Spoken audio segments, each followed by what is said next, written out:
Bonjour Anne-Sophie Lamotte. Bonjour.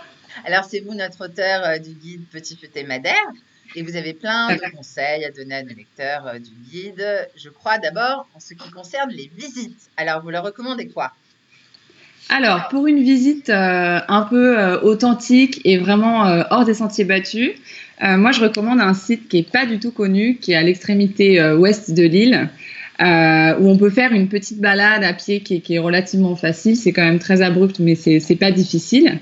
C'est sur le site du téléphérique d'Achada da Cruz, qui est vraiment Ah, tout à l'ouest de l'île. Et en fait, quand on arrive sur le site du téléphérique, il y a un peu, au lieu de descendre tout de suite et à travers la cabine, c'est vraiment vertigineux et il y a des vues époustouflantes sur l'océan. On peut faire une petite balade en partant derrière la station et en une heure et demie, bon plutôt une heure et demie, on arrive vers une petite plage. Et en bas, en fait, il y a un petit hameau vraiment tranquille où il y a personne. Et on est tout seul face à la nature de Madère. C'est vraiment une très très belle balade si on cherche quelque chose de vraiment hors des sentiers battus.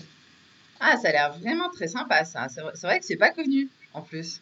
Non, c'est Bon, pas du tout connu. Après, il y a plein de balades beaucoup plus emblématiques. C'est pas un immanquable, mais c'est un endroit vraiment spécial où il y a une énergie, une lumière qui est typique de Madère. C'est vraiment un bel endroit et le téléphérique est très impressionnant parce que c'est une petite cabine, on rentre dedans, on appuie soi-même le bouton pour remonter et on est vraiment à flanc de falaise comme ça, c'est très très impressionnant.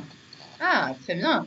Et pour ce qui est des restaurants, alors vous recommandez quoi à nos lecteurs?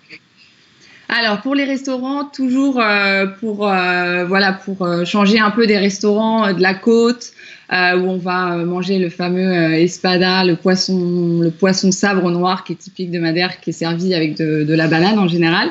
C'est délicieux, mais pour changer un peu, on peut aller dans un restaurant qui se situe plus au nord de l'île, près d'une ville qui s'appelle Seychelles. Un petit restaurant complètement isolé qui paye pas du tout de mine, qui s'appelle la Casa do Pasto Justiniano. Voilà, c'est installé dans une maison et on rentre dans un cadre très très rural, tellement rural que ça en devient un peu des paysans. Et Mhm. ici, on peut déguster la fameuse brochette de bœuf de Madère qui est servie sur des pics de laurier en fait. Ah Et c'est oui. vraiment, c'est délicieux. Mais ce que je recommande plus dans ce restaurant, c'est la truite locale, pour changer vraiment du poisson sabre noir que vous allez manger à toutes les sauces à Madère. C'est vraiment délicieux. On peut l'accompagner de polenta frites, ce qui est aussi un mets typique. Et voilà, et sans oublier bien sûr le fameux bolo do caco, qui est un pain rond à la patate douce, qui est vraiment délicieux dans ce restaurant. Et surtout, c'est bon marché et ça change des adresses de bord de mer. Mhm. Ça coûte combien quand vous dites bon marché pour avoir un ordre d'idée, un repas, on va dire, dans ce resto, justement? On va dire autour une quinzaine d'euros le repas. Mais on n'a plus faim, quoi. Après, on sort de là.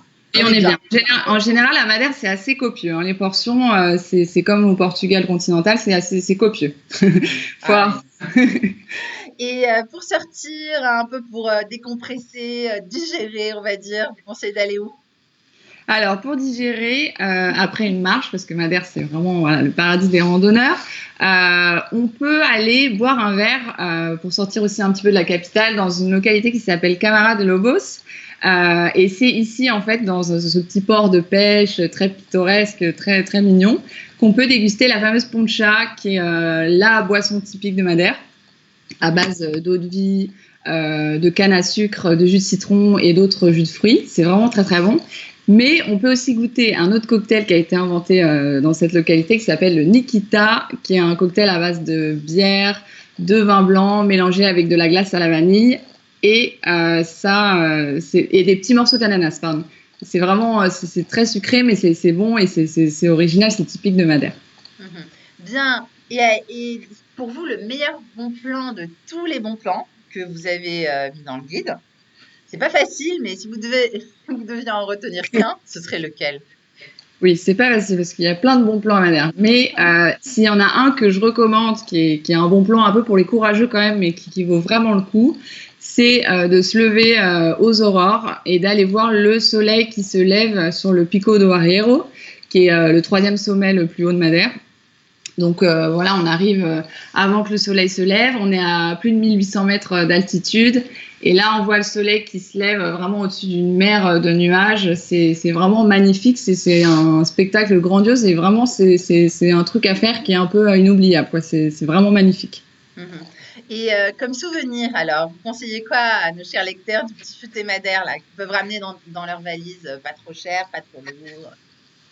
Alors, comme souvenir, là, je mise un peu plus sur un classique, c'est la broderie de Madère. C'est vraiment un art, un artisanat ancestral à Madère. C'est très très fin, c'est vraiment beau, c'est magnifique. Et bon, après, c'est pas forcément donné. Je saurais pas trop vous dire exactement les ordres de prix, mais c'est vrai que c'est pas toujours donné. Ça dépend beaucoup des pièces. Mais c'est vraiment traditionnel de Madère. C'est une tradition qui est séculaire. Et voilà, ça peut être, ils font vraiment de tout, du linge de maison, des serviettes, c'est brodé à la main par des femmes. Enfin, c'est vraiment magnifique. Et ça se glisse facilement dans la valise, c'est un très beau cadeau. Et on en trouve un petit peu partout à Madère, quoi.